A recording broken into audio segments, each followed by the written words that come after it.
লাল কুসুমের ডিম। এই ডিমগুলোকে প্রথমে ছাড়িয়ে নিলাম, সিদ্ধ করে ছাড়িয়ে নিলাম। এই যে এরকম হবে গামাখা গামাখা। তারপরে এই ডিমগুলো কড়ার মধ্যে তেলটা দিলাম। তেলটা দেওয়ার পর তারপরে তেলটা গরম হওয়ার পর ডিমগুলো দেখো আস্তে আস্তে করে এর মধ্যে ছাড়ছি। তো আমরা বলছি কম তেলে কিন্তু ডিমটা দেবে, না হলে কিন্তু ডিম ফাটবে বলে দিলাম। তারপরে সেটাকে ভালো করে নাড়বে। এবার ডিমগুলোকে ভেজে তুলে রাখলে এবার কড়ার মধ্যে আর একটু তেল দিলে, দিয়ে কুচানো পেঁয়াজগুলোকে দিলে। কুচানো পেঁয়াজগুলো যতক্ষণ না লাল লাল হচ্ছে ততক্ষণ ভাজার পর এবার পেঁয়াজ আদা রসুন পেস্ট একটা জায়গায় করে রেখেছিলাম, সেই পেঁয়াজ আদা রসুন পেস্টটা এর মধ্যে দিয়ে দিলাম। দিয়ে এবার হালকা করে এটাকে নাড়ছি অনেকক্ষণ ধরে, মানে লাল লাল করে পুরো মশলাটাকে ভাজবো।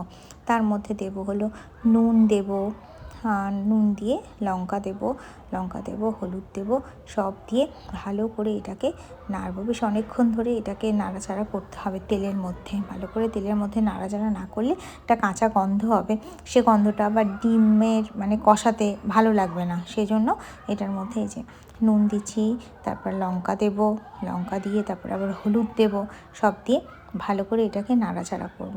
নাড়াচাড়া করার পর এবারে দেবো হলো সামান্য পরিমাণ জল। এই যে লঙ্কা দিচ্ছি, লঙ্কা দেওয়ার পর দেবো গিয়ে হলো একটু সামান্য পরিমাণ হলুদ দিয়ে তারপরে দেবো হয়তো একটু সামান্য চিনি, সব দিয়ে ভালো করে নাড়াচাড়া করার পর এটার মধ্যে দেবো হলো জল দেওয়ার পর তারপরে দেবো হলো ডিমগুলো।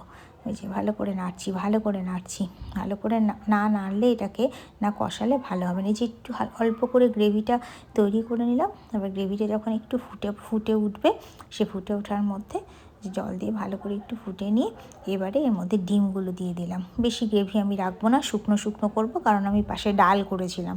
বেশি ডালের সঙ্গে বেশি ঝোল লাগবে না। দিয়ে এবার এটাকে যে ফুটে ওঠে ওপরে একটু গরম মশলা দিয়ে নামিয়ে নেব।